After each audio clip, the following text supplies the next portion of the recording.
Jacket has been robbed, XD.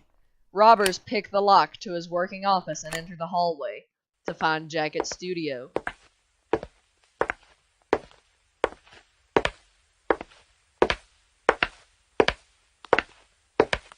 Then, and move to Jacket's table.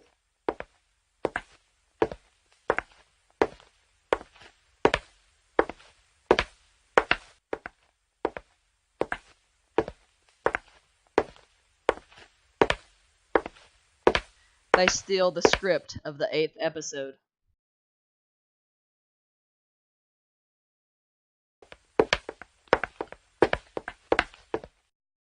Jacket gets to the office early and sees that nothing is out of the ordinary. And then, lights up and recording starts. Hello there, faggots. My name is Jacket, and this is my show, Late News with Jacket. Raffle wow. Episode 8 everybody. It's been a long way, raffle. Let's begin. Alright, and the first news is, there is no news. What do you mean there is no news? There is no news. What the fuck? We've been robbed. What the fuck is this shit, man? Well, fuck, let's improvise. You're right. I'm just gonna read it from my phone. Let's get a subject. Technology was the previous one. We've done 2 video games, 1 science, and something else too. How about, I will just read my Twitter. For fuck's sake, no, that's a bad idea. It's gonna be fine, trust me. Winky face. There's this. Donald J. Trump said, thanks to Leader McConnell for agreeing to bring a Senate vote in criminal justice this week. These historic changes will make communities safer and save tremendous taxpayers' dollars. It brings much needed hope to many families during the holiday season. Well then, should I need something interesting? Rockstar Games, ? Says. Title update 1.04. Today we are rolling out some new fixes to the Red Dead inline beta to improve stability and address some persistent bugs that have been causing players to be kicked from sessions. Bill Gates says, since 2000, GAI has vaccinated 700 million children, saving more than 10 million lives. That kind of progress is thanks to the many Gavi Alliance partners, including the UAE. Number vaccines work. Damn Africa kids. Well shit, it's really hard to do news. I've sent you a quick on your phone, read that instead. Retarded shit. Point. France terror shooting leaves 4 dead, multiple injured with gunmen in the run, officials. A shooting in Strasbourg, France, in Tuesday killed 4 people, wounded several others and is being treated as an act of terror, police and government officials said, adding that the gunman is on the run. The suspect opened fire in downtown Strasbourg in Orfador Street around 8 p.m. local time, government authorities Prefect de la Region Grand Est du Bassin revealed in Twitter.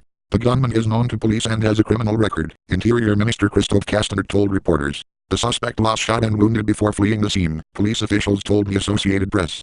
Authorities attempted to arrest the individual ahead of the shooting, a police official said, but it wasn't immediately clear why. Alright, next. Theresa May got stuck in her car. Some saw a perfect Brexit metaphor. Video. Here's a video. Around here I guess, if a fucking editor can put it in. By Megan Speech Deck 11, 2018. Prime Minister Theresa May of Britain found herself stuck on Tuesday afternoon. This time, it wasn't the intractable negotiations over Brexit that left her trapped. Instead, it was a stubborn car door that refused to unlock, leaving her stranded in the backseat, as Chancellor Angela Merkel of Germany looked on. Video of the episode showed repeated efforts by those inside and outside the car to open the door, to no avail. Finally, moments later, Mrs. May managed to emerge to shake hands with the German leader. The awkward entrapment and dash, though just seconds long and dash, offered what seemed to some an appropriate metaphor for Mrs. May's struggles, as she makes a desperate bid to secure new assurances from Europe in Britain's plan to leave the European Union, after she postponed a parliamentary vote in the issue at the last minute. In social media, Mrs. May's struggle to exit the vehicle was viewed as a sign of her difficult position, as she tries to win approval for a Brexit plan that seemed to anger all sides of the debate. Shit K.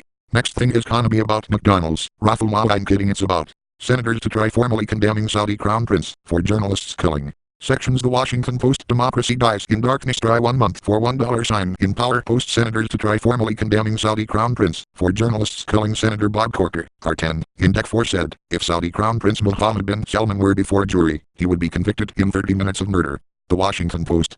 By Karam Demirji on December 10 at 8:25 p.m. the Senate may formally condemn Saudi Crown Prince Mohammed bin Salman for the killing of Saudi journalist Jamal Khashoggi before the end of the year, if no one stands in the way of the outgoing Senate Foreign Relations Committee chairman's plan to expedite a vote to do so on the floor. Senator Bob Corker, R10, said he would seek on Tuesday to have the Senate vote in a measure holding the Crown Prince responsible for the killing of Khashoggi, and calling on him to cease other aggressive Saudi policies in the Persian Gulf, including its military campaign in Yemen, blockade of Qatar and incarceration of human rights activists. While the measure is non-binding, it nonetheless would serve as a rebuke of President Trump, who has refused to blame Mohammed for the killing and breaking with the findings of the CIA and angering many in Congress, even his own allies, for prioritizing weapons sales and other transactions with Saudi Arabia over American values. While this doesn't affect policy, it's a pretty strong statement for the United States to be making, assuming we can get a vote on it, Corker said, noting that condemning Mohammed was an especially bold move by Republicans. Republicans have thus far struggled to find a common outlet to express their frustration with Trump's response to the Khashoggi killing.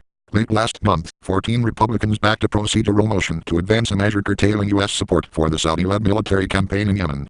Many of them only did so, however, to send a message to Trump that he ought to condemn Mohammed before lawmakers took matters into their own hands. Most of those Republicans are not expected to back upcoming votes in the resolution, which is still likely to sustain enough support to pass the Senate but expected to be blocked from coming up in the House. A separate bipartisan effort to approve new sanctions against Saudi officials involved in Khashoggi's killing and stop the transfer of weapons to the kingdom until it ceases hostilities in Yemen has also run into snags, as senators, knowing they almost surely do not have enough time to pass the measure before next year, argue about whether it is worth fine-tuning it now. Corker's measure condemning Mohammed is similar to a proposal introduced last week by Sens, Lindsey Graham, R-S.C., Dianne Feinstein, D. California, and others, that finds the Crown Prince was complicit in Khashoggi's October slaying in the Saudi consulate in Istanbul. Corker guessed that kind of legislation will strike a happy medium and give the Senate a means of expressing its outrage, while lawmakers continue to work on more substantive proposals. I hope it's something that will be massively supported, he said. Nope, that's all I've got for now. Damn, well folks, sorry for this short and retarded episode, we've been robbed. Bye bye everybody, and let's hope the next episode is can be good.